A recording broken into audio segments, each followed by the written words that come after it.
It's true that we lost some states as ruling party in a developing country, which is abnormal, but that I'm proud of that because we are impartial, that as a ruling party we lost some states. That shows we have our own mistakes. We got our own mistakes. And I am one of those that defeated us, some of them sitting here, that we know we are a developing country, but we respect our country. Otherwise, we would have, because we still have the army, the police, and the rest of them, we could have overrun you. But we just wanted to show that we are humane and we are Nigerians.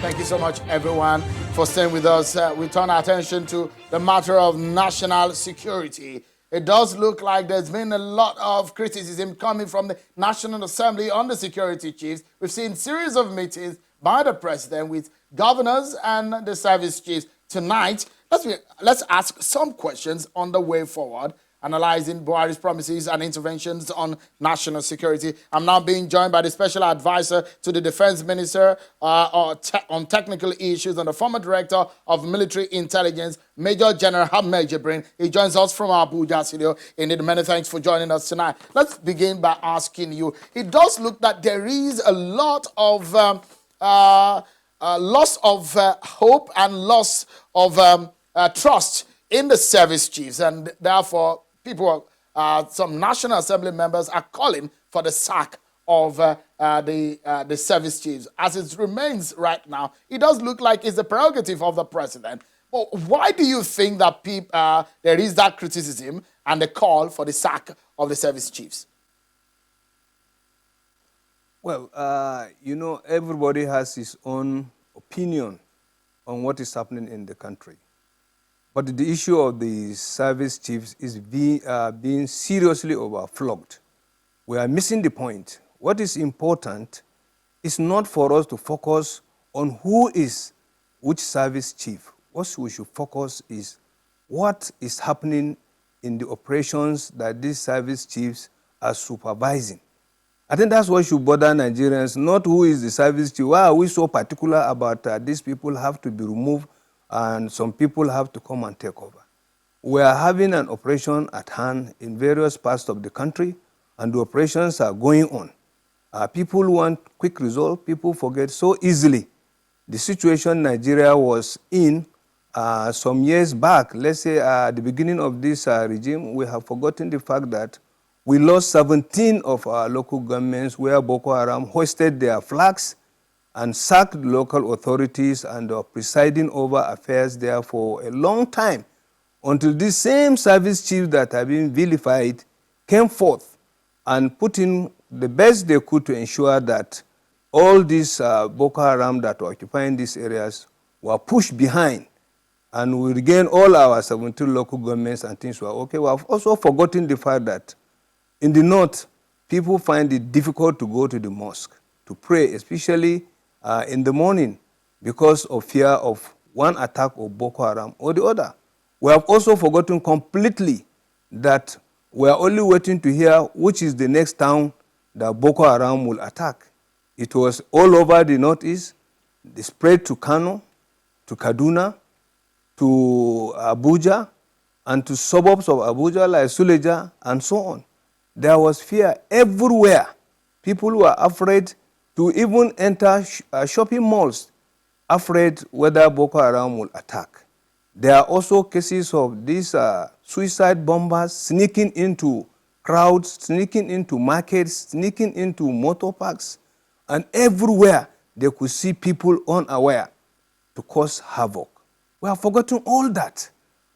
When did we hear of any suicide bombing around Abuja or Kaduna or Kano or any attack of Boko Haram?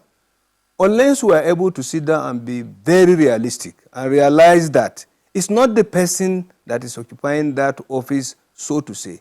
But it is what he is supervising and what is going on. A lot is being done to ensure that the situation is stabilized in this country. And we have to remember very well that we have issues with equipment and weapons. And these issues were identified. Necessary steps were taken to ensure that they are surmounted. Unfortunately, just at the time when these things are supposed to start coming in, the COVID-19 came. And COVID-19 distorted so many things, disrupted so many arrangements, not only regarding military purchases and so on and so forth, but regarding anything you can think. So if we begin to realize that the government is doing something and certain things are affecting what the government is trying to do, then we should try at least to appreciate that, not to always cast aspersion at government or select the services and say that they have to be removed before we have peace in this country. We have forgotten the fact that those people that are going to take over from these service chiefs are there. And they are the ones that are actually doing the foot soldier work for the service chiefs. If you remove the service chiefs today, they are the ones that will come. Go to the Army headquarters, Navy headquarters, Air Force headquarters. They are the ones that are, yes. General, if you look at what is happening just today, there are also reports of 2 soldiers and Boko Haram terrorists being killed as the troops there repelled the attacks. They are all in recent time. We also saw that the convoy of the governor of Borno State was also attacked. We've seen situation in the northwest region of the country. Perhaps the reason why some of these lawmakers are asking for the sack of the service chiefs. Would you say that it's been success in the last 5 years under this government? Who do I think? I said, would you say that the fight against terrorism, would you say that the fight against terrorism and insurgency in the country is a success in the last 5 years? I can tell you, yes, I can tell you it's a resounding success. Just we are fighting a war in a vast area, a large country like Nigeria.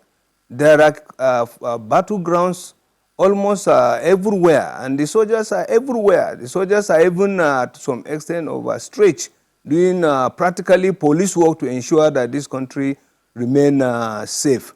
When you say there was attack at Maiduguri, I'm sure you are talking about the attack at Kukawa, where the Boko Haram attacked and the soldiers gallantly repelled the attack. Both sides sustained casualty. This is consistent with fighting war.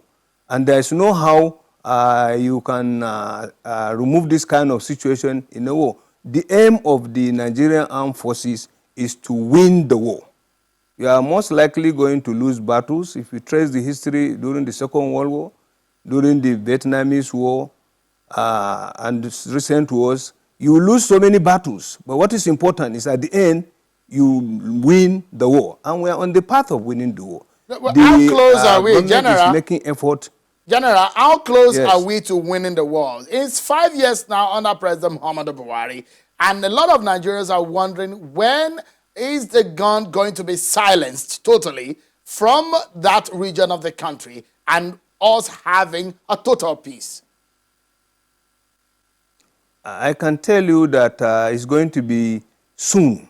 I can't give you a time frame, but it's going to be very soon, because if the effort the government has put in procuring equipment and necessary weapons, if the effort the government has put to up the intelligence gathering capabilities of the military and the police, if the effort the government is putting to restructure and reposition the defense industrial corporation of the country, if the effort the government is doing at reconciliation and other pacific means of dealing with the situation, if time will prove the government right, in the sense that with COVID-19 easing out, most of these equipments, I will not mention them, they come in with the COVID relaxation. I assure you that the capability of the military in all the theaters of operation will be up.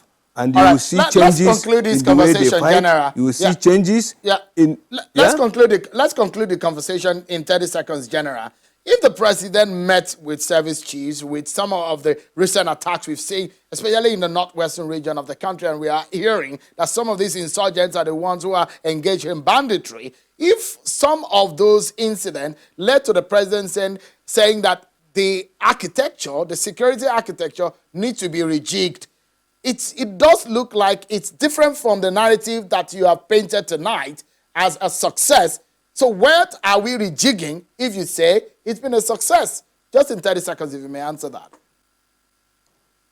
When the president says the security architecture needs to be rejigged, he's simply telling the service chiefs and all the stakeholders in the sector to look inward and see what they can do to improve their performance. Simple.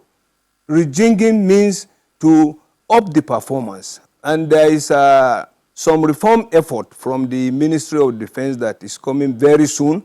And during that reform, I assure you, and it will come very soon, and most aspects of the military, including the Ministry of Defense, is going to be touched. And some of the reforms effort would definitely help in ensuring that the right number of troops are positioned in the right place with the right weapons and with the right state of morale.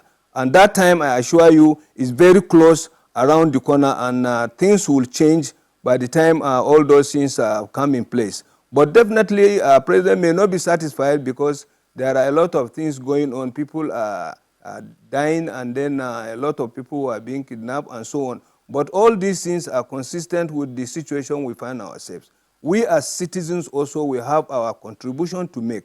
We have to make sure we support the security agencies in various areas by providing information and intelligence, by exposing those bandits and criminals that are staying with us so that they are exposed and the law enforcement agencies grab them and deal with them without any problem. So we should not all assume that it's only government that's involved. Security is in the hands of everybody and it's the business of everybody. But I know the government has a duty to ensure the security. And I believe that every effort is being made to ensure that the security of this country, the security of Nigerians is maintained. But I assure you, with the COVID-19 relaxing and the equipments and other things that are ordered coming in, you will see a change very soon in the way our troops are. Major General Ahmed Jibrin, to raise the morale. Yeah. Yes. Thank you so much, Major General Ahmed Jibrin. We have to leave it at that. He's a former director of military intelligence and the special advisor to the defense minister. Thank you indeed, General, for talking to us tonight. But that's how we leave it tonight, everyone. Many thanks for watching. I'm Shino Kimale. Bye for now.